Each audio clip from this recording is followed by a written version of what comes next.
Hey guys, what's going on? This is GG Riley and welcome back to today's episode. So I'm going to be talking about why I have sold most of my Canon camera gear. So I started shooting Canon 6 years ago back on a T5, Rebel T5. I moved up to a Rebel SL2. So basically like a T7 or T6i in a miniaturized body. I've got a 60D right there. And my high school that I went to had basically every Rebel that Canon made, from a T2 and T2i to a T7i. And so I basically grew up and I learned a lot of my stuff on Canon, but I'm leaving. So there's a couple of reasons why. First off, I'm a hybrid video shooter, so my paid work is typically a mixture of videos and some photos, but my personal work is mostly photos. So I need to have a proper hybrid camera. I can't have good photos and meh video. So I've shot paid work on the SL2 and the T5 and the 60D, but it doesn't look all that great, and I don't really have much options for improving it. Canon decided that 40 to 60 megabit HD with 420 color sampling and 8-bit is fine. And if you need more than that, then go buy a C200 at $5,000.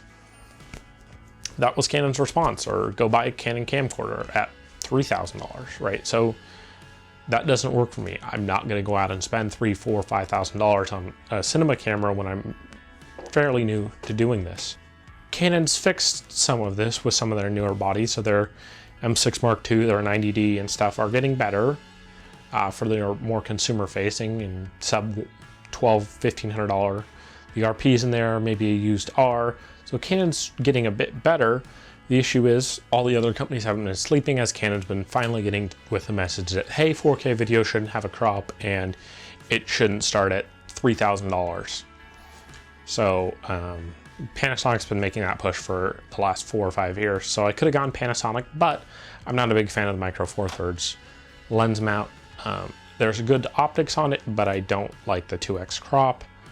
And for me, I'm typically not after a 16 to 20 megapixel image. I like a little bit more, so to me the 20 to 24 in a crop size sensor is about as high as I'd like to go. So I don't like that Canon started pushing that 32 megapixel sensors down to the crop bodies.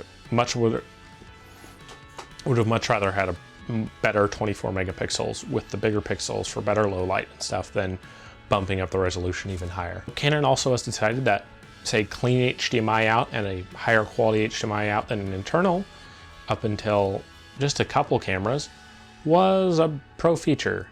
And you didn't even get it on a lot of the higher end cameras like a 5D Mark IV or something, right? That was a cinema camera feature, and even then half the cinema cameras had it gimped out, unless you went and spent a bunch of money on a cinema camera. Everyone else in the last 5 years has decided that, yeah, we should do that. Canon's 4K, I would say in a lot of cases, isn't very good.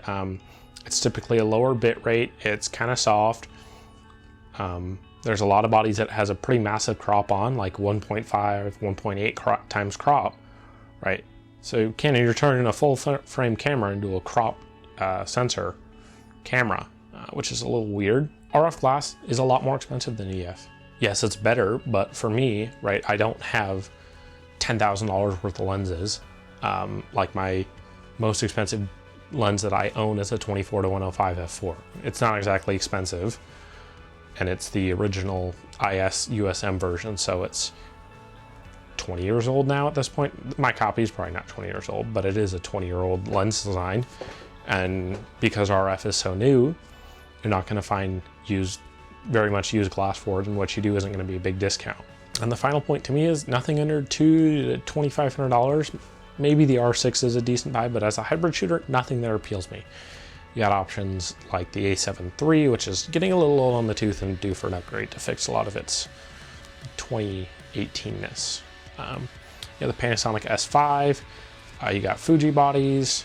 As for what I'm selling, I've sold a lot of my cheaper Canons. I had some cheap Yongnuo Primes, those got sold. 55 to 250 got sold. I'm selling my 18 to 135s and my SL2 right now. So what am I keeping? Well, for now, I'm keeping the 60D with the 24 to 105 and a 50 1.4 until I fully transition over to my new system. Right now I've got a borrowed 70-200 and a 24-70. Both f2.8s, both originals, and so I'll shoot some final test shots on these before I move systems. And as part of that, eventually my FS700R will go. It's been a good camera, but my new hybrid platform should do almost everything this does in a much smaller body with a lot less weight. And I'll keep using the same Atomos because, hey, 422 10-bit out. What a concept on a $1,000 body. Wow. But hey, Canon's like, that's a pro feature. And that's kind of been my biggest gripe, is Canon has decided that so many of these are a pro feature, or you got to pay a bunch of money, right? Like my SL2, I can't set color temperature based on a Kelvin number. My 60D can do it, but the SL2 can't. I can either do a preset, or I can hold up a white card and hope that it gets the number. Really, Canon? That's a pro feature I should be paying extra money for? Really? No. It's ridiculous. It should be on every single camera. So as for who I'm switching to, I'm sure plenty of you guys who follow me on other platforms like Discord channels and forums and stuff know what I'm already switching to, but I'm not going to spoil that for YouTube yet. So you guys will have to come back in a couple weeks when I'll talk about it and give my first impressions on my new body. So if you guys like this video, like it. If you didn't, that other button seems to work okay. Get subscribed and hit that bell icon, and I'll catch you guys next time. Bye.